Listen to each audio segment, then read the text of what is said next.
Hindi. Hanggat hindi ka natututo, mananatili ka riyan. Bakit niyo po ba ako pinahihirapan? May mga galos at sugat na ako sa katawan, oh. Pakiusap po, Lolo. Nahihirapan na ako, eh. Kailangan mo maging malakas. Ang pagiging isang albularyo hindi lang sa aspetong espiritual, Amor. Kailangan mo rin ang kalakasang pisikal. Ano po kayo sa akin? Tama na po. Parang mamamatay na ako, eh. Nakalambitin ako ng patiwarik dito sa punong mangga. Hindi, Amor. Mananatili ka riyan hanggang gabi. Kailangan mo makontrol ang paghinga mo. Kapag nagawa mo na yan, kahit anong laban na susuungin mo, hindi ka madaling matatalo. Wala naman akong lalabanan, ah. Isa pa po, masyado pa akong bata para dyan. Magiging albularya ka. Ang isang manggagamot sa espiritual ay dapat laging handa. Hindi mo alam kung sino o ano ang kaaway mo. Eh, ayaw ko naman pong maging isang kagaya nyo, eh. Papapayin nyo na po ako dito, Lo. Sige. Dahil ilang araw na rin natin ginagawa yan, pabababayin kita dyan pagkalipas ng isang oras. Magluluto lang ako ng hapunan natin. Pumasok si Lolo Isaac sa kanilang bahay. Pagdating niya roon, naganda siya sa kanyang pagsasaing. Habang nagbabanlaw ng bigas na sasaingin niya, naging panay ang kanyang pagsilip niya sa bintana para alamin ang kalagayan ng kanyang apo. Labag man sa kanyang kalooban, pero kinailangan niyang sanayin si Amor para maging kagaya niya. Natatakot siyang baka darating ang araw, susugurin sila ng mga masasamang elemento na nakalaban nila at matatalo sila ng mga ito. Nung matapos na siyang magsaing, nagpasya siyang lumabas at muling lapitan si Amor. Amor, nagugutom ka na ba? Luto na ang sinaing natin. Hindi po, Lolo. Wala akong ganang kumain, eh. Isa lang ang gusto ko, ang makababa rito. Sige. Hayaan kita makababa. Pero bukas, isa na namang ensayo ang gagawin natin, ha? Lolo, bakit po ba parang pinipilit niyo akong maging kagaya ninyo? Ayoko nga po talaga, eh. Hindi ba pwedeng ang gusto ko naman po ang masunod? Pasensya na, Apo. Hindi ko rin gusto kung ano man ang ginagawa ko sa'yo. Pero alam kong yan lang ang taging paraan para matulungan kita. Darating ang araw na may mga nilalang na gustong manakit sa atin. Kapag biyasa ka na sa pakikipaglaban, magiging madali na sa'yo ang talunin sila. Bakit po ba hindi na lang tayo umalis dito? Pumunta na lang po tayo sa syudad. Doon, walang mga aswang at engkanto. Payapa ang magiging buhay natin doon. Dito ako nabuhay at dito ako mamamatay. Hindi tayo ganun kaambisyoso para manirahan sa syudad. Sila nga gusto dito sa probinsya tumira. Ano naman po ang masama kung mag-ambisyon tayo, Lo?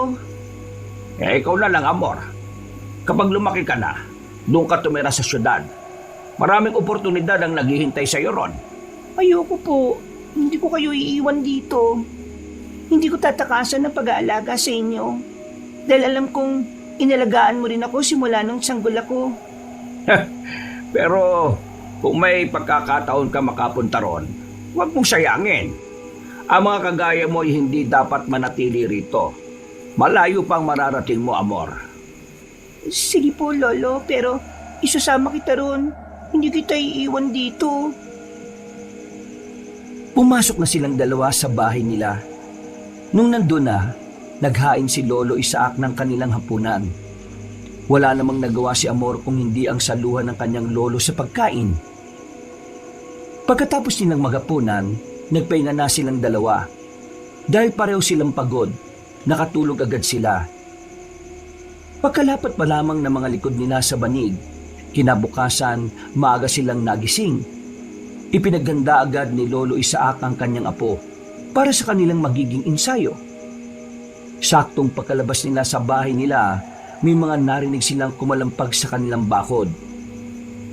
Ano kaya yan? Hindi ko rin po alam. Parang dyan sa labas eh. Teka, wala namang tao ah. Halika, Amor. Alamin natin kung anong meron. malakas ang kutob kong berong tao dyan eh. Sige po, Lolo Isaac. Baka nga po kailangan ng tulong ng taong yun. Ayun, may aling nakadapa. Tara, puntahan natin at baka kung ano nangyari sa kanya. Sige, Lolo Isaac. Baka po kung ano na nangyari sa kanya. Abay, Diyos ko, duguan ng ali at marami siyang mga sugat. Tulungan mo ako, Amor. Dadali natin siya sa loob ng bahay. Kailangan magamot ang sugat nito. Sige po, Lo. Ale, ano po nangyari sa inyo? Bakit kayo nagkaganyan? Anak ko. Ang anak ko. Ibalik niyo ang... Wag mo na muna siyang kausapin. Mukhang wala pa sa sarili, oh. Sigurado ko na mahina pa ang kanyang katawan. Tayo na. Baka kung ano pa mangyari sa kanya rito. Opo, Lo. Sige na. Tutulungan na kita para maalalayan siya. Ayan, ganyan nga, Amor. Halika na sa loob ng bahay natin. Baka marami ng dugo ang nawala sa kanya. Teka. Paano po kung may mga humahabol sa kanya, Lo? Baka tayo ang balikan ng mga yon. Wag mo nang intindihin yon. Sa ngayon, ang importante, mapagaling natin ang sugat ng aling ito. Isa pa, sinasanay na kita para sa mga pagkakataong ganito. Pag-igihan mo na lang para mas maging handa ka. Opo. Huwag kayo mag-alala, Lo. Sa susunod, mas lalo ko pong gagalingan. Hindi na rin ako magdereklamo. Nandito na tayo sa loob ng bahay. Hayaan na lang muna natin siyang makapagpahinga dyan sa mahabang bangko. Teka lang, Amor. Kunin mo muna yung bote ng langis na ginagamit ko sa paggagamot ng mga sugat. Papahiran ko muna ang mga sugat niya para mapabilis ang paghilom niyan. Sige po, Lo. Sandali lang po. Sino ka? Nasaan ako? Bakit ako nandito? Ako si Isaac. Huwag ka matakot. Isa akong albularyo. Nakita ka namin sa labas ng bakuran kaya dinala ka na muna namin dito para magamot. Nasaan ang anak ko? Ikaw ang kumuha ng anak ko, ano? Malamang kasabwat ka nila. Kasabwat nino? Di ko alam kung ano mga pinagsasabi mo, ha? Ang mga aswang. Alam kong kakampi ka nila at ibibigay mo rin ako sa kanila. Hindi ako nila kasabwat. Kinakalaban ko pa nga sila eh. Isa akong albularyo. Ikaw, ano pangalan mo? Bakit ka napadpad dito? Ako si Asuncion.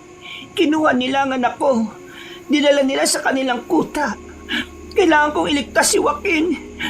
Ang mga aswang, sila ang umabol sa akin at gusto nila akong patayin. Natatakot ako. Huwag kang matakot. Kumalma ka lang. Walang mangyayari sa iyo rito. Kaya kitang protektahan. Ligtas ka rito sa bahay ko. Lo, ito na po yung bote na pinapakuha ninyo. Aba, isin na po pala siya, Lo. Ale, ano po ba ang nangyari sa inyo? Akin na po. Kailangan magamot ang sugat ni Asuncion. Joaquin, ikaw yan, tama. Magsabi ka ng totoo. Hindi po ako si Joaquin. Ako po si Amor, ang nag-iisang apo ni Lolo Isaac. Teka, sino po ba si Joaquin? Siya ang anak nitong si Asuncion. Ewan ko ba rito? Ayon sa kanya dinukot ng mga aswang ang anak niya. Oo, pati nga ako dinukot nila dati. Pero tumakas ako. Hindi ko kaya ang ginagawa nila. Kumakain sila ng hilaw na karne at umiinom ng sariwang dugo. Mga aswang sila. Mga halimaw. Dahil sa paraan ng pagsasalita at kung ano-ano pa ang mga pinagsasabi ng Dayong Ali, naisip nilang nawala ito sa katinuan. Noong mapahira na ni Lolo Isaac ang mga sugat ni Aling Asuncion, binigyan nila siya ng makakain at maiinom. Pagkatapos nito, hinayaan na muna nilang makapagpahinga ang babae. Nung nakatulog ulit ang sugatang ginang, nag-usap ang maglolo. Lolo, totoo po kaya sinasabi niya patungkol sa mga aswang? Ang anak niya? Yun ang hindi ko alam. Mahirap kasing malaman kung alin ang totoo at hindi sa mga sinasabi niya.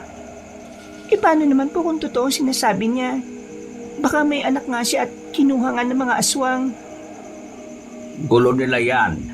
Basta nandito tayo para tulungan siya sa pagpapagaling ng mga sugat niya. Pero kung ipagkakaloob ng Diyos ang pagkakataon para makatulong sa kanya, hindi ako tatanggi. Kakalabanin po natin yung mga aswang, Lolo.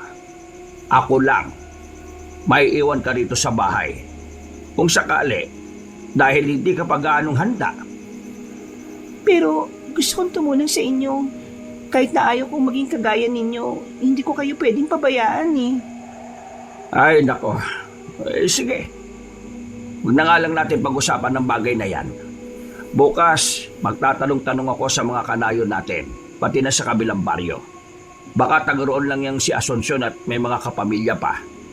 Sige po, ako rin. Magtatanong sa mga magulang ng mga kalaro ko. Baka may alam sila patungkol sa kanya eh. Ay, mas mabuti pa nga, Apo. Pero, mas maigi siguro kung dumito ka na lang sa bahay. Samahan mo si Aling Asuncion. Mamaya, baka aalis siya kahit na hindi pa magaling ang mga sugat niya. Pero natatakot po ko sa kanya, Lo eh. Huwag ka matakot sa kanya. Hindi ka naman niya aanuhin eh. Mabait naman siya. Siguro, nagkaganyan lang siya dahil sa mga mabibigat na karanasan niya sa buhay. Walang nagawa si Amor kung hindi ang pumayag na lang sa gustong mangyari ng kanyang lolo.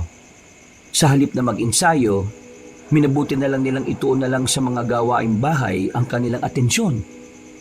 Ilang beses pa nilang sinilip si Aling Asuncion, pero nanatili itong natutulog.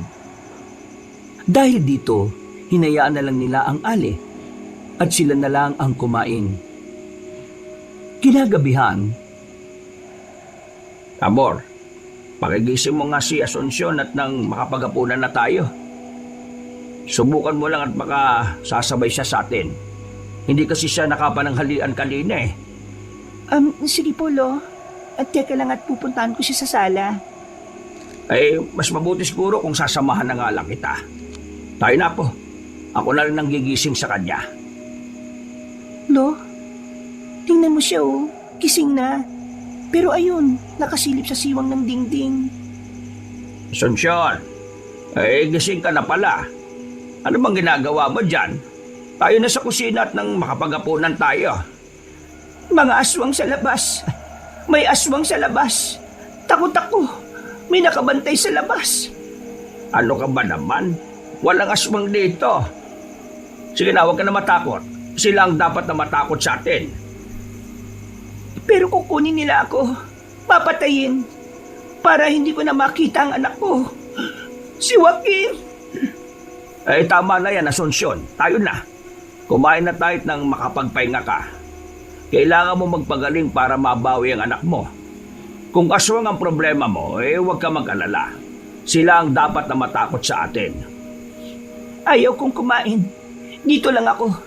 Babantayan ko ang mga aswang para makatakas agad ako kung sakali mang lalapit sila rito. Pero magugutom po kayo niyan, Aling Asuncion. Sigurado po na malulungkot ang anak niyo kapag nalaman niyang hindi kayo kumakain ng mabuti. Ang anak ko, si Joaquin. Magagalit si Joaquin. Oo. Kaya tayo na. Kumain na tayo nang makapagpahinga ka na ulit.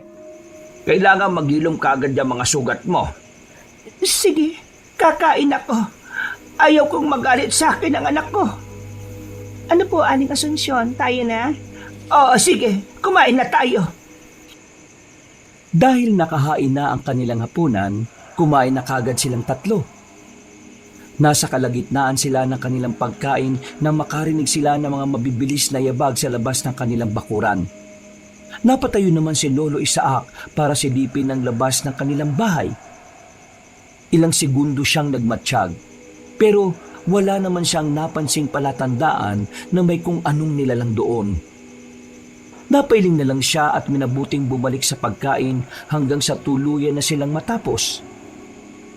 Nang makabalik na silang tatlo sa sala, nagulat ang maglolo nang tumayo si Aling Asuncion at binuksan niya ang bintana. Malapit na ang oras na mababawi ko ang aking anak. Kapag nangyari yon, dadanak ang dugo ng mga aswang. Pagsisisihan nilang ginawa nila ako ng masama at maging si Joaquin. Paano mo naman nasabing dadanak ang dugo ng mga yon? Hindi mo lang alam kung ano ang kaya kong gawin. Oo, may mga bahagi sa aking isipan na hindi ko maalala. Pero ramdam kong may iba sa aking pagkatao na kailangan ko lang maalala ulit.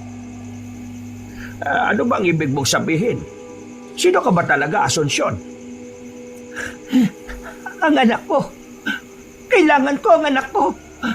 Bakit nila inagaw ang anak ko sa akin? Bakit? Paano nila inagaw ang anak mo? Bakit ka ba? Hindi. Nandito mga aswang. Pati ako, kukunin ng mga aswang. Aalis ako. Tatakas ako dito. Hindi dapat nila ako mahuli. Wag. Dumito ka lang sa aming bahay. Mas ligtas ka rito, Asunsyon. Hindi ka nila mapapasok dito. Ayoko na. Gusto ko na mabawi ang anak ko. Baka kung ano ang gagawin nila kay Joaquin. Oo, kumalma ka lang. Sige, ganito na lang. Sabihin mo sa akin kung saan nandoon ang kuta ng mga aswang na dumampot sa inyong anak. Tutulungan kita para mabawi siya. Total, mga salot naman ang mga aswang na yan dito eh. Doon, sa may ikalawang bundok, nandoon ang kuta ng mga aswang na kumuha sa anak ko. Pinamumunuan sila ng isang Iraynon. Si Sumalhay. Iraynon po? Ano po yun? Mga aswang na kumakain ng mga engkanto. Saka ng mga antingero at albularyo. Si Joaquin! Baka kung ano ang gawin nila kay Joaquin. Tama na yan, Asunsyon. Sige na, magpahinga ka na. Ako na ang bahalang magbantay sa paligid natin. Matulog ka na at nang maging malakas ka. Tama po si Lolo, Aling Asunsyon. Kung gusto niyong mabawi ang anak niyo, kailangan niyo magpalakas. Patulog ka na muna. Sige na nga. Bukas, babawiin ko si Joaquin. Magkamatayan na kung magkakamatayan. Ang importante, makuha ko ang anak ko at mailigtas mula sa kanila. Eto. Dito ka may sa banig. Matulog ka na para madaling maghilom ang mga sugat mo. Magpalakas ka para kay Joaquin. Salamat sa inyo, ha? Ay, walang anuman. Sige na, magpahinga ka na. Huwag ka mag-alala. Tutulungan kita para mabawi mo ang anak mo. Sige, salamat. Ayan po. Siguradong tulog na siya. Ang bilis naman niyang dapuan ng antok, Lolo. Haya mo na. Ikaw, matulog ka na rin. Bukas natin itutuloy ang naudlot mong ensayo. Sige na, huwag ka na maingay. Sige po, Lolo. Matutulog na rin po ako. Maglalatag lang ako ng banig. Sinundan na lang ng tingin ni Lolo Isaac ang kanyang apo na papasok sa kwarto. Na mga sandaling yun, napatitig na rin siya kay Aling Asunsyon. Nagkaroon siya ng tanong sa kanyang isipan kung ano ang meron sa aling yon. Dahil sa kabila ng pagkakaroon niya ng problema sa pag-iisip, naramdaman ni Lolo Isaac na may kakaiba sa ginang. Nasa kalagitnaan siya ng kanyang pagmumuni-muni nang makarinig siya ng mga kaluskos. Nakaramdam na rin siya ng init, kaya naisipan niyang lumabas. Naglakad siya patungo sa pintuan at nang bubuksan na sana niya ito. Lolo, lalabas po kayo? Titingnan ba ninyo ang ingay sa labas? Oo, huwag ka maingay. Aalamin ko lang kung anong meron. Nakaamoy kasi ako ng malansang samyo eh. Sasama ko sa inyo, Lolo. Huwag na. Dito ka lang sa loob at nang may kasama si Asunsyon. Baka mamaya tataka siya kapag nalaman niyang may kung anong nilalang na umaaligid sa bahay natin. Hindi po yun, Lo. Himbing siya sa pagtulog eh. Gusto lang kitang samahan. Baka kasi kung ano pang nandyan sa labas eh. Ay nako, sige o na. Tayo na. Babalik naman tayo kaagad eh. Ano po yan, Lo? Sobrang lansa ng hangin. Ano kayang meron? Hinaan mo lang ang boses mo. Bakit po, Lo? Ano bang meron? Naging tahimik na rin naman ang paligid ah. Malakas ang kutob ko na may aswang. Hindi ko alam kung anong pakay niya rito pero marami silang nandito. Hindi po kaya totoong sinasabi ni Aling Asunsyon? Paano kung hinahabol nga siya ng aswang at balak patayin? Malalaman din natin yan. Halika sa labas ng bakuran. Basta, huwag kang lalayo sa tabi ko ha. Maya-maya, baka may umataking aswang sa atin. Paano po kaya kung may anak nga siya at kinuha ng mga aswang? Alam mo, Amor, sa totoo lang, mukhang naniniwala na ako sa kanya. Ramdam ko kasing may kakaiba sa aling yun eh. Parang may kaalaman din siya sa aral ng kalikasan. Baka nga isa pa siyang albularya eh. At nawalan lang na matinong pag-iisip dahil sa pagkawala ng kanyang anak? Yan ang hindi natin alam. Pero kawawa siya. Naaawa ko sa kalagayan niya. Nang nasa labas na sina Lolo Isaac, natigilan sila nang may makita silang 10 nagbabagang mga mata. Pinigilan na matanda ang kanyang lolo at itinuro ang bahagi kung saan nandoon ang mga nilalang. Ilang sandali pa, napansin din sila ng mga aswang. At bago pa man makalapit doon sina Lolo Isaac, nagsipulasan na ang mga nilalang. Napasigaw na lang at nagbanta ang matandang albularyo sa mga yon. Bago tuluyang pumasok sa loob ng kanilang bahay, umusal ng dasal si Lolo Isaac para magkaroon ng espiritual na bakod ng kanilang paligid. Paraan niya yon para masiguro niyang walang makakapasok na masamang nilalang sa kanilang bakuran. Pagkatapos noon, nagpasya na si Lolo Isaac at Amor na pumasok sa kanilang bahay. Naiga na rin sila sa banig at nagpasyang magpahinga. Kinabukasan, Lola Isaac, wala po sa kanyang higaan si Aling Asunsyon. Baka umalis po. Ano? Paano nakalis eh? Nakakandado naman ang entrada ng pinto ng ating bahay. Baka po sa kusina dumaan. Baka nadinig niya mga ingay kagabi kaya natakot. Buksan mo ang entradang pinto at ako naman ang pupunta sa kusina. Kung nakalis man siya, siguradong hindi pa siya nakakalayo. Ay, gising na ho pala kayo. Eto, nagsasaing na ako. May pinakuluan na rin akong tubig dyan kung gusto niyo magkape. Ay, siya nga pala. Ano nga ulit ang pangalan ninyo?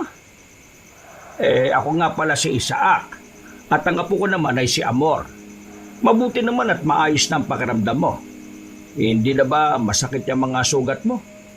Hindi na ho. Maraming salamat at ginamot niyo ako. Walang anuman, Asunsyon. Kahit sino naman ang makapunta sa aming bakuran na gano'n ang sitwasyon, hindi kami magdadalawang isip na tumulong.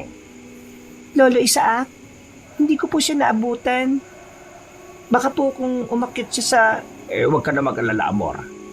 Nandito si Asunsyon at nagluluto. Yan siya, oh. Ha? Magaling na po ang mga sugat niyo? Malapit nang maghilom. Sandali. Ako na lang pala ang magtitimpla ng kape. Ikaw, Amor, nagkakape ka ba? Hindi po eh. Gatas lang po ang sa akin. Ay siya, sige. Sandali lang at ipagtitimpla ko kayong maglolo. nagkatitigan na lang ang maglolo. Hindi nila inaasahan na kahit papaano'y naging matino ang isipan ng aling iniligtas nila. Nang matapos na si Aling Asunsyon sa pagtitimpla ng kape at gatas, ibinigay niya ang mga ito kina Lolo Isaac at Amor. Tikman na muna ninyo yan. Baka kulang pa ang inilagay kong asukal. Ay, ayos na ito. Saktong-sakto. Oo nga po. Ang galing niyo talaga magtimpla, Aling Asunsyon. Ay, oo naman. Nung malit pa ako, nakagaya ng edad mo, Amor. Ako ang madalas na nagtitimpla ng kape ng aking mga magulang. Nasa na ba sila? Wala na. Pinatay sila ng mga aswang. Pinatay sila ng irayno na dumukot din sa aking anak. Bakit po ba nila dinukot ang anak ninyo? Anong motibo nila para gawin yon? Ang anak ko! Joaquin!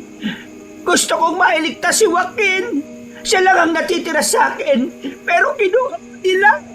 Ay, kumalma ka lang, Asunsyon. Hindi ba sabi ko tutulungan kita?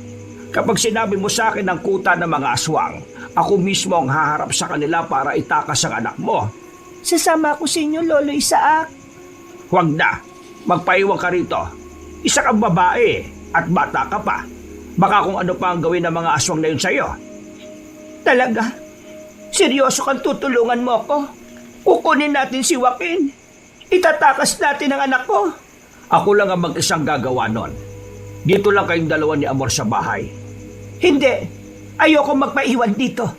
Gusto kong iligtas si Joaquin mula sa kamay ng mga aswang. Siya sige. Pero kung magiging mabuti na ang kalagayan mo. Sa ngayon mas maigi kung magpahinga ka na muna at nang tuluyang kang gumaling. Sige. Magpapagaling ako. Uubusin ko ang lahi ng mga aswang. Inubos na maglolo ang kanilang inumin. Pagkatapos nun, dahil luto na ang kanilang sinaing, nagpasa silang kumain na ng agahan. Nasa kalagitnaan sila ng kanilang pagkain nang maalala ng matanda na pupunta pala sila sa kabilang baryo para sa gamutan. Sinabi na lang niya kay Amor na muli nilang ipagpapaliban ang pag-iensayo. Sumang-ayon naman ng bata sa kagustuhan ng kanyang lolo Isaac. Pagkatapos niyang kumain, nagpaalam na si Lolo Isaac na aalis.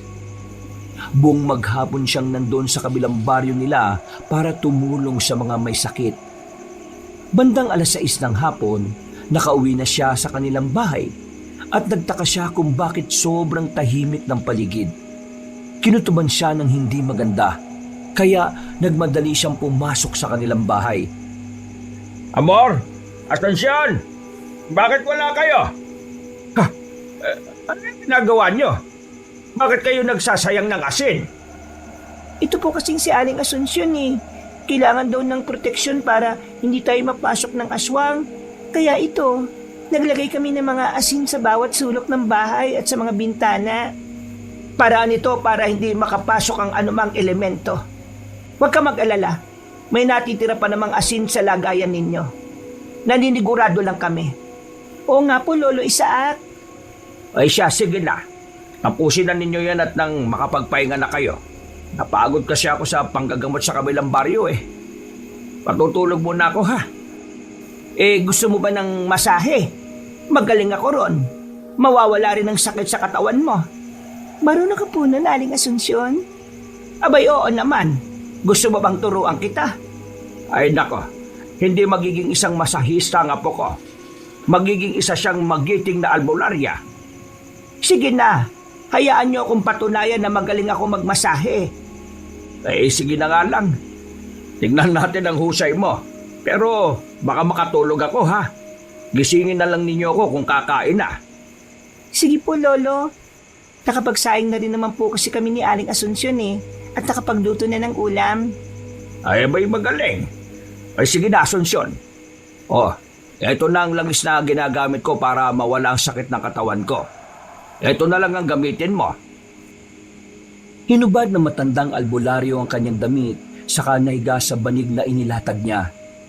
Kinuha naman ni Aling Asunsyon ang bote ng langis at sinimula ng pagmamasahe sa matanda. Habang ninanamnam ang pagmamasahe ng ginang, napansin ni Lolo Isaac na may kaalaman nga siya sa pagmamasahe. Natutukoy nito ang lamig sa katawan. Kaya nang lumaon, tuluyan siyang nakatulog. Hindi na niya alam kung ilang oras ang lumipas. Pero naalimpungatan na lang siya dahil sa paggising ni Amor. Inisip niyang kakain na sila, kaya agad siyang napabangon. Nagulat na lang siya nang makita si Aling Asunsyon na nagwawala at may kung anong kinatatakutan. Ano ba nangyayari sa kanya? Bakit bigla na lang siyang naging ganyan? Hindi ko po alam, Lolo eh. Nang may marinig kaming paghuni ng tiktik sa paligid, bigla na lang siyang nagwala. Natatakot daw siya dahil papatayin siya ng mga aswang. Sandali. May paghuni ng tiktik kanina. Kung ganun may aswang sa ating paligid. Sana'y ginising niyo kagad ako, Amor. Pasensya na po, Lolo. Sinubukan ko po kasi siyang pakalmahin eh. May mga aswang! Papatayin nila ako! Hindi ko na maililigtas si Joaquin! Nandyan lang sila sa paligid natin! Baka pasukin nila tayo! Asunsyon, kumalma ka lang. Huwag ka matakot. Labanan mo yung nararamdaman mo. Ako ang bahala. Sandali lang at titingnan ko kung may aswang ang nasa labas. Papatayin ko sila kung kinakailangan. Sasamahan po kita, Lolo. Baka sobrang dami ng mga aswang eh. Siya sige. Pero sa likuran lang kita ha. Kunin mo kita at magsuot ka ng sombrero. Sige po, Lolo. Sandali lang at kukuha lang ako. Pakikuha mo na rin yung buntot pagi ko. Tingnan na lang natin kung hanggang saan ang angas na mga aswang na yan. Nandyan sila sa labas. Nakabantay at balak nila akong patayin. Natatakot ako para sa aking anak. Baka hindi ko na siya mailigtas pa. Baka tuluyang magtagumpay ang mga aswang. Dito ka lang sa loob ng bahay. Huwag kang matakot, Asunsyon. Kami nang bahala sa mga yan. Hindi ka namin papayagang makuha nila o mapatay. Basta, magtiwala ka lang sa amin. Nang medyo kumalma na si Aling Asunsyon, nagpasya na sina Lolo Isaac at Amor na lumabas ng kanilang bahay. Napahawak na lang ng maigpit ang matandang albularyo sa kanyang itak nang bigla siyang makaramdam ng init sa buong katawan. Nang nasa labas na sila ng kanilang tirahan, iginala ni Lolo Isaac ang kanyang paningin sa paligid. Habang ginagawa niya yon, may napansin siyang mga nagbabagang mga mata sa paligid.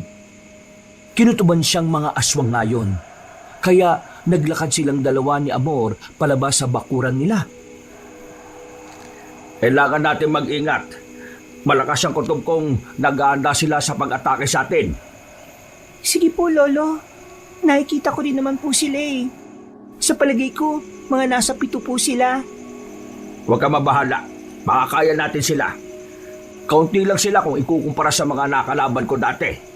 Tayo na. Dito tayo po pwesto sa labas ng bakuran. Basta, ihanda mo lang ang sarili mo. Masusunod po, Lolo Isaac.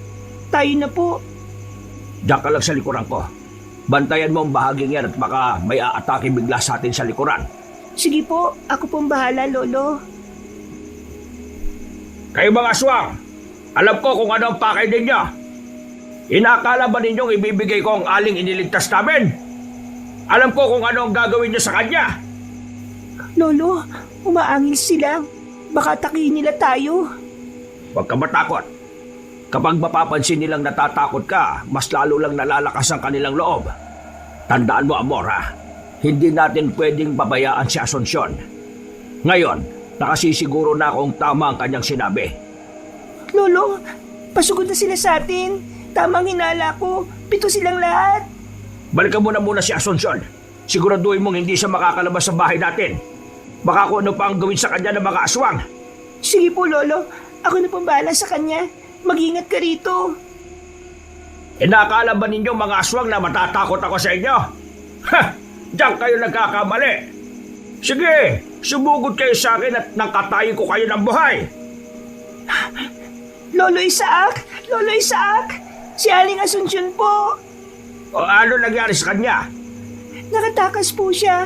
Hindi ko na nagawang pigilan dahil nagmamadali. Takot siya sa mga aswang na ito. Ay sige, tapusin na natin to saka natin siya hanapin. Wala ring ibang mapupuntahan yon. Ang ikinatatakot ko lang baka mahuli siya ng mga aswang. Makikita pa naman po natin si Lolo. O, ayan ang mga nilalang. Papalapit na sila sa atin, Lolo. Sige, Apo. Huwag kang aalis sa tabi ko, ha? Lalabanan natin ang mga yan. Hindi na nakasagot pa si Amor sa sinabi ni Lolo Isaac. Pagkalapit ng mga aswang sa kanila, walang takot silang nilabanan ng matandang albularyo.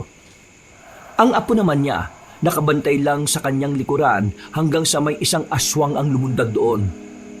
Inatake nito si Amor, kaya nilabanan din siya ng dalagita. Dahil sa pagiging biyasa sa pakikipaglaban sa mga masamang nilalang, naging madali para kay Lolo Isaac ang itumba ang 6 na aswang. Lahat sila ay nagtamo ng malalalim na sugat, kaya hindi na nakabangon pa. Tutuluyan na sana sila ng albularyo, pero nang marinig niya ang boses ni Amor, Pakawalan mo ako! Hayop ang aswang ka! Lolo Isaac, tulungan mo ako! Hoy, aswang! Pakawalan mo apo ka! At tayong dalawang magharap! Isa! Pakawalan mo ako, sabi. Kapag hindi mo ako pinakawalan, papatayin namin ni Lolo mga kasama mo. At ikaw, papahirapan namin. Bakit mo yan? Dalawa! Ayaw mo talagang pakawalan si Amor? Sige, iisa-isain ko ang mga kasama mong nakahandusay na. Sige, Lolo. At napakawalan na ako ng aswang na ito. Sinabing tigilan mo na ako eh. Pakawalan mo na. Lolo, sa aswang. Hapulin ko po ba? Huwag na, Amor. Pabayaan natin siya. Sandali lang at tutuluyan ko na muna tong 6 na ito. Pagbantay ka sa paligid at baka may biglang matake sa atin, ha? Sige po, Lolo Isaac. Huwag kayong mag-alala. Magiging alerto po ako. Sige, tumalikod ka na lang, Apo. Hindi mo na kailangan pang makita kung paano ko patayin ang mga aswang na to. Bakit naman po? Kung hindi ko makikita, paano ko malalaman? Ikaw ang bahala. Sandali. Mukhang gagapang pang isa to para makatakas Napailing si Lolo Isaac nang makita niyang tatayo na ang aswang. Patakbo niyang nilapitan ito habang itinataas ang kamay niyang may hawak ng itak. Pagkalapit niya rito, walang pagdadalawang isip niyang tinaga ang aswang. Napaungol pa ang nilalang. Napalingon sa kanya at napatitig ng mabalasik. Naisip ni Lolo Isaac na baka tinatandaan siya ng nasabing nilalang. Kaya minabuti niyang tuluyan na ito. Buong lakas niyang tinaga ang leeg ng aswang na naging rason para mamatay siya. Nang maalala niya ang iba pang nilalang, nilingon niya ito at isa-isang nilapitan. Ginilitan niya sila ng leeg na naging dahilan para bumulwak ang kanilang dugo at bawian na rin sila ng buhay. Amor, halika na. Tulungan mo muna ako at iligpit natin ang bangkay ng mga aswang na to. Baka may mga kanayon tayong makakita kung ano pa ang isipin nila sa atin. Sige po, Lolo. Ano po bang gagawin natin sa mga katawan nito? Susunugin ba o itatapon na lang? Mas maigi siguro kung susunugin na lang natin. Wala ganong ebidensya. Kasi kung itatapon natin, baka may makaamoy at malaman pa nila na dito sa atin ang galing yung mga katawan ng aswang. Yan din po ang iniisip ko Tayo na po, Lo. Hahanapin pa natin si Aling Asunsyon Oo nga pala po. O sige, hindi natin siya pwedeng pabayaan. Sige na po. Nang sa ganun masunog na natin ang mga katawan nila bago tayo umalis.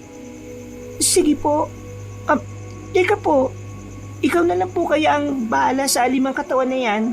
Hahakutin ko na lang patungo rito yung mga kahoy na panggatong papunta rito para mas mabilis masunog yung katawan nila. Mas maigi nga po. O sige na, kumuha ka na rin ng goma para mas mapadali ang pagpapapoy natin. Sige po, Lolo. Sandali lang po. Wag mong bibiglain ha. Dalhin mo lang ang makakaya mo. Opo, Lolo. Malapit lang naman ang naimbak nating panggatong Basta, ayoko mapagod ka ng husto ha. Maya-maya pa, Lo, ito na yung unang nahakot ko. Bibilisan ko na lang po para magawa na nating sunugin yung mga bangkay na yan. Sige amor. Mas mabuti pa nga siguro na tulungan na kita para mas maging mabilis ang trabaho. Kahit wag na po, Lolo. Kaya ko naman po Hayaan mo na lang ako, Apo. Isa pa, kailangan nating masundan ang aswang at mahanap si Asunsyon. nang matapos na nilang hakutin ang mga panggatong sa labas ng kanilang bahay, kumuha si Amor ng goma na siyang sisindihan nila. Nang maiayos na ni Lolo Isaac yun, ipinatong niya sa ibabaw ng mga panggatong ang 5 bangkay. Sinindihan nila ang goma. At habang lumalagablab ang apoy, dinadagdagan nila yon ng panggatong at mga palapa ng nyog. Napatakip na lang ang maglolo ng kanilang ilong na makalanghap sila ng parang amoy ng inihaw na isda. Dahil nag-aalala silang baka hindi na nila mahanap si Aling Asunsyon, nagpasya na lamang silang sundan ng tinahak na daan ng ginang. Doon po, patungo sa kanluran. Doon tumakbo si Aling Asunsyon, Lolo. Sigurado ka ba, Amor? Opo, Lo. Sigurado po talaga ako. Habunin ko pa nga sana Kaso, ang bilis niya. Isa pa, natatakot ako sa mga aswang. Baka kung ano ang kanilang gawin sa akin Ay, nalinti ka na. Doon din papunta yung aswang na nakatakas, di ba? Tama ba? Opo, Lo. Doon siya pumunta nang bitiwan niya ako. Baka kung mahanap niya si Asunsyon, kailangan hindi sila magtagumpay sa kung ano man ang gusto nilang gawin. Tayo na, Amor. Dali. Sige po, Lo. Teka sandali. Bago pala tayo magpatuloy, may bibigay ako sa iyo, Apo. Ano po yun, Lolo? Ito ang mutya ng bulak. 2 ito, kaya ibibigay ko sa iyo yung isa. Ano naman po may tutulong nito sa akin? Marami. Ikaw na lang ang bahalang tumuklas. Basta, dahil dyan, gagaan ang iyong katawan na parang bulak. O tayo na, Amor. Kailangan natin bilisan para maabutan at mahanap natin ang ginang na yon. Sige po, Lolo. Halina po kayo at baka napano na si Aling Asunsyon. Napalingon pa silang dalawa sa nasusunog na mga bangkay. Nang makita nilang malaki pa naman ang apoy, nagpasya na silang umalis. Sinundan nila ang daang tinahak ng ginang na kanilang ililigtas. Habang mabilis na naglalakad, idinalangin ni Lolo Isaac na sana'y wag nang abutan ng aswang si Aling Asunsyon. Dahil walang ibang daraanan ng ginang, hindi sila nahirapang mag-isip kung saan ito posibleng dumaan. Nasa kalagitnaan na sila ng kanilang paglalakad ng... Lolo Isaac, hindi maganda ang pakiramdam ko. Parang may masamang mangyayari sa atin kung magpapatuloy tayo. Ano ang ibig mong sabihin, Apo? Hindi ko po alam pero may biglang pumigil sa akin. Hindi ko naman po may paliwanag eh. Basta, ganun lang yun. O siya, sige. Ganito na lang, Apo. Susundan natin kung saan nagpunta si Asunsyon. Pero kung may makikita tayo mga aswang, uuwi tayo at pagpapabukas na lang ang paghahanap. Kapag may araw na, wala nang kapangyarihan ng mga aswang na yan. Mas mabuti pa nga siguro, Lolo. Maganda na lang din tayo para hindi maisahan ng mga aswang. Oo, Amor. Kaya tayo na. Maging alerto ka lang sa paligid. Opo, Lolo. Mabuti, Apo, gumagana na rin sa iyo yung mutya ng bulak na ibinigay ko, no? Hindi ko akalain na ganyang kabilis lang na dadaloy ang bertod niya sa iyo. Ano pong ibig niyo sabihin, Lo? Nagiging magaan na rin ang katawan mo eh. Kagaya ko, magagawa mo ng lumundag at kaya mo na rin umakyat sa kung anumang mataas na lugar ng walang kahirap-hirap. Talaga po? Paano kaya kung umakyat ako sa puno ng nyog? Eh, kaya mo yon. Pero wag na. Mag-aaksaya ka lang ng oras. Kailangan nating makita si Asunsyon. Baka kung ano pa ang... Lolo Isaac, may mga kumakaliskus po sa paligid. Baka mga aswang na yan. Iyan din ang hinala ko. Halika, magtago na muna tayo. Saan naman po tayo magtatago? Ayun, hindi ba gusto mo makakit sa puno ng nyog para subukan ang mutya ng bulak mo? Oo naman po, Lolo, pero medyo nag-aalangan ako eh. Baka kung ano yung mangyari sa akin. Eh, huwag kang mangamba. Kailangan magtiwala ka ng buo sa mutya mo para mas maging malakas ang kanyang bertud. Sige po, Lolo. Ayun, may puno ng nyog. Diyan tayo magtatago. At sa pamamagitan niyan, baka mahanap din natin si Asunsyon. Itinuro ni Lolo Isaac kay Amor ang paraan para mas mapabilis ang kanyang pag-akyat sa puno. Nasa ganong kalagayan sila nang makarinig sila ng mga yabag na papalapit sa kanilang pwesto. Dahil dito, nagmamadali silang umakyat sa puno ng nyog hanggang sa marating sila sa dulo nito. Tumayo silang dalawa sa pinakatuktok ng nasabing puno at iginala nila ang kanilang paningin doon. Magtiwala ka lang sa sarili mong kakayahan, Apo. Yan ang pinakasusi sa lahat ng kapangyarihan. Sige po, Lolo. Ayun po, oh. May gumagalaw sa bandaron. Hindi ba patungo yan sa bundok?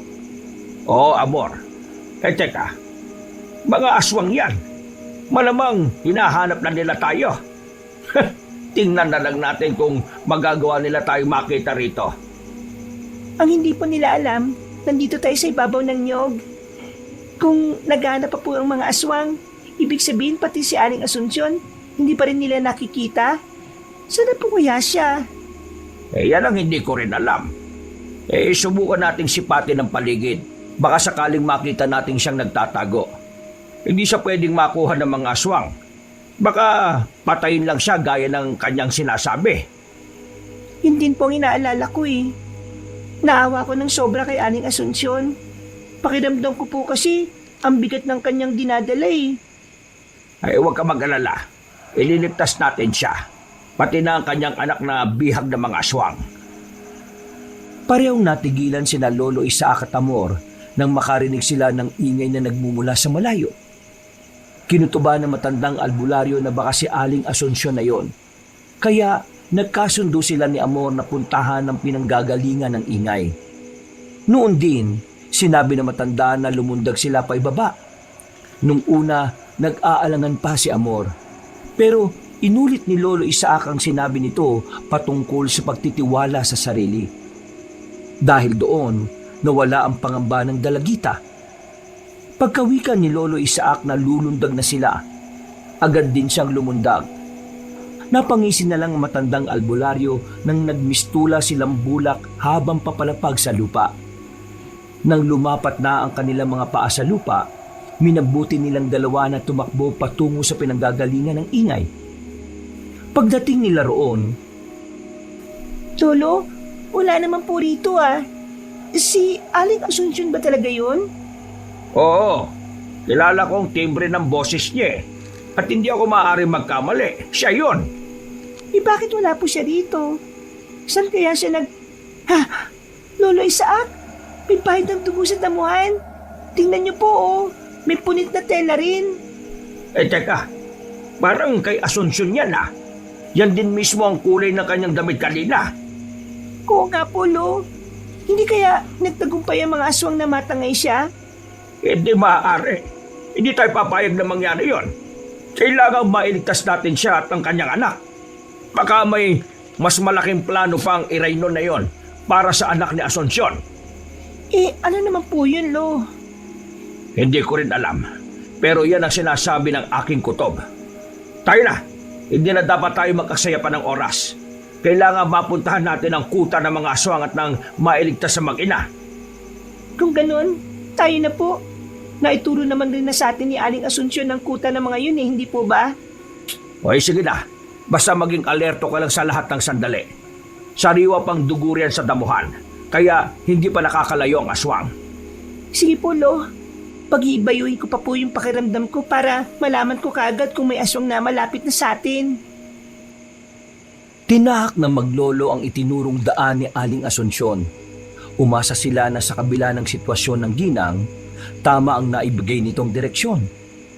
Kahit na walang dala ng mga pagkain at inumin, inuna ni na Lolo Isaac at Amor ang paghahanap sa mag-ina para iligtas ito. Sa tuwing may madadaanan silang bahagi ng tubig, umiinom sila roon. Kapag may nakikita rin silang prutas, pinipitas nila yon saka kinakain. Dahil medyo malayo ang bundok sa kanilang nayon, natagalan sila sa kanilang paglalakad. Inabot sila ng umaga at gabi na sila nang makarating sa paanan ng unang bundok. Lo, pwede bang magpahinga muna tayo? Pagod kasi ako eh. Hindi ko kasi akalain na sobrang layo palang lalakbay natin papunta dito. Okay siya, sige. Basta hindi tayo pwede magtagal dito ha. Alanganin ang pwesto natin. Baka hindi natin inaasahan may mga kalaban na palang nakahanda sa pag-atake sa atin dito. Opo, saglit lang. Napagod kasi ako dahil sa layo ng nilakad natin eh. Masasanay ka rin. Isa pa, medyo maikling panahon pa lang ang mga naging ensayo natin. Sana nga po, Lo, masanay na ako. Ay teka, bigla pong naging balansa ang hangin ah. Ano ba kaya ang ipinapahiwatig nito? Tayo na po. Paniguradong may mga aswang nang malapit dito. Baka masukol nila tayo at mahirapang lumaban sa mga yon. Umalis na tayo dito, Lo. May mga kaluskus nang papalapit dito. At malamang, yan na ang mga aswang. Bilisan natin. Doon tayo sa bahagi na walang mga halaman at puno. Kung hindi man tayo susundan ng mga aswang papasok tayo sa gubat at sisimulang tahakin ng daan papunta sa ikalawang bundok. Sige po, Lo. Naihanda ko na rin ang ita ko para kung may susugod, malalabanan ko kaagad. Apo, tingnan mo sa ating unahan. May 4 na nagbabagang mga mata. Sigurado ko na mga aswang yan. Ano gagawin natin, Lo? Lilis po ba tayo ng daan? Hindi. Diretso lang tayo sa paglalakad.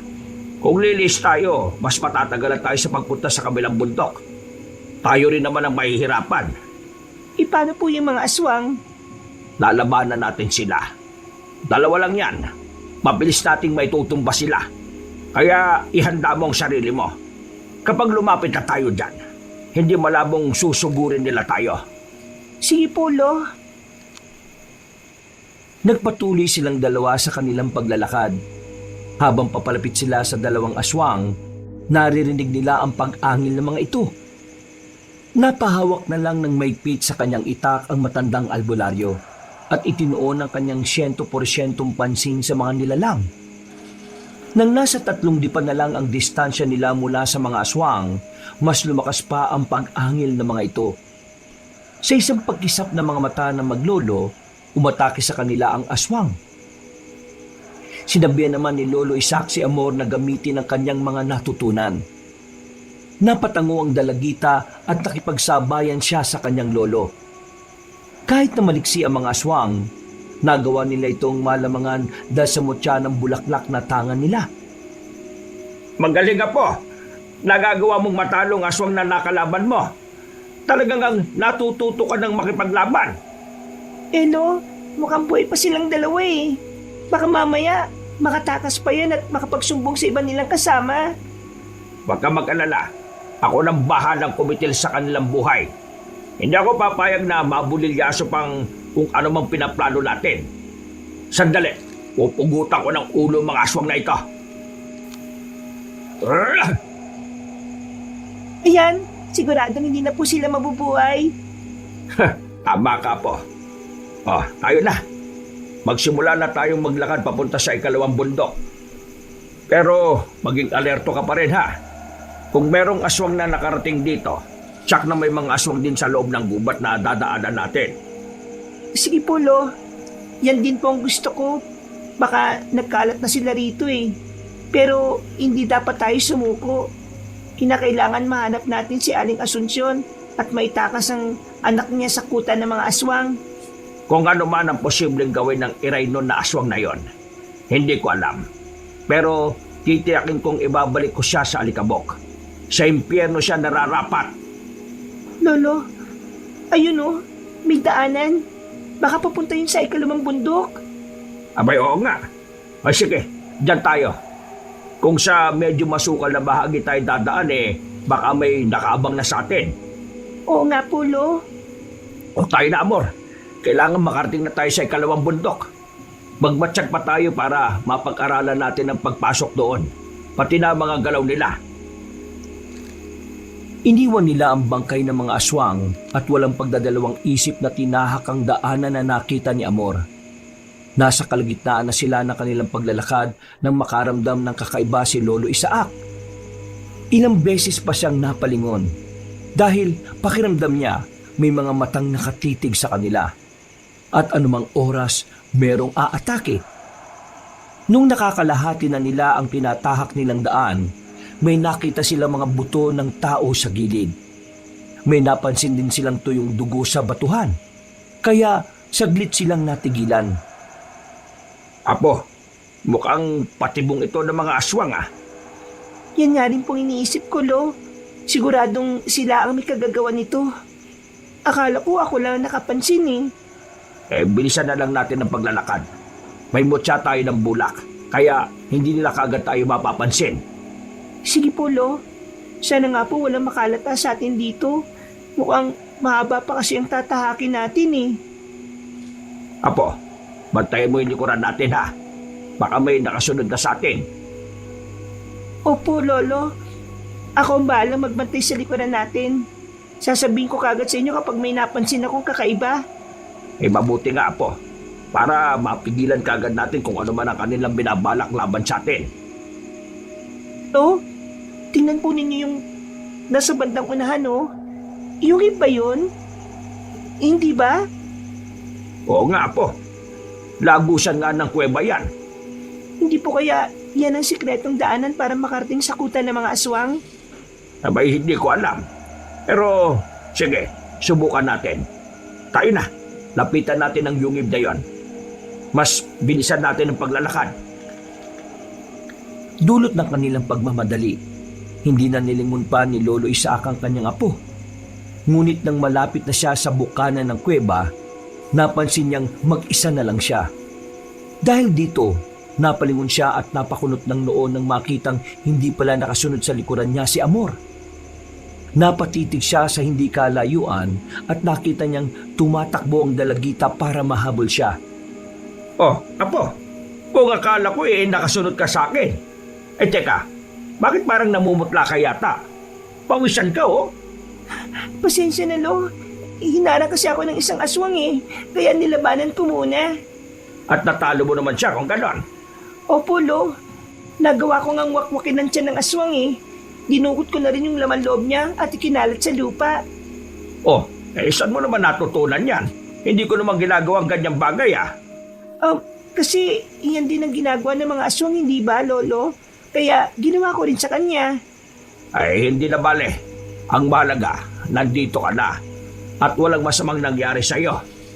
Mas mabuti siguro kung pumasok na tayo sa lagusang yan. Aalamin natin kung sakuta nga ba ng mga aswang ang punta niyan. Sige, Lo. Mas mabuti pa nga. O sige apo. Pero teka, bakit parang may iba sa pananalita mo? Hindi ka na rin gumagamit ng po ah. Pasensya na po. Pasensya na po kayo, Lolo. Inihingal pa po kasi ako at kinakabahan dahil sa nangyari po. At tayo na po at baka kung ano na po ang nangyari kay Aling Asunsyon po at sa anak niya po. Okay, o sige. Magpatuloy na tayo at nang makarating na tayo sa... apo, mukhang may mga kalaban sa paligid. Huwag ka munang gumalaw. Bakit po, Lolo? Anong meron? May napansin akong gumalaw sa loob ng yugib at may nakita akong nagbabagang mga mata. Lo? Hindi. Napapaligiran na tayo ng mga aswang. Gagawin natin. Wala tayong ibang mapagpipilian kung hindi ang makipaglaban sa kanila. Yan lang ang natatanging paraan para makapasok tayo sa lagusan at nang makarating sa kutan nila. Kung ganon, bahala na. Kayanin natin sila. Huwag ka magsalita ng ganyan. Kaya nating ubusin ang mga aswang na yan. Kaya natin. Nabigla si na Lolo Isaac at Amor nang lumundag sa harapan nila ang maraming aswang. Lumabas din ang ibang nilalang mula sa kuweba, kaya dumikit sa isa't isa ang maglolo. Walang ano-ano, sumugod sa kanila ang dalawang nilalang. Kaya